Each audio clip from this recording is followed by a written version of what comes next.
ચૈતર વસાવાની ધરપકડ થઈ કઈ રીતે? ચૈતરભાઈને લાંબા સમયથી જ્યારથી જીત્યા છે ત્યારથી ભાજપને એ ખટકે છે કે આ એક આદિવાસી પરિવારનો નાનો એવો છોકરો જીતી કેવી રીતે ગયો.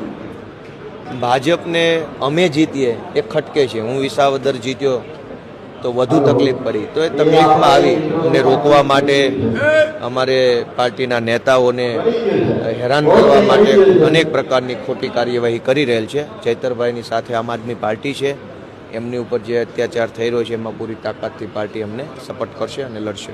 મારામારીના આક્ષેપ થયા છે ચૈતરભાઈ. મારામારી કરવાનો ઈજારો માત્ર ભાજપ પાસે છે. ગુજરાતમાં બીજો કોઈ મારામારી કરી શકે એમ છે નહીં.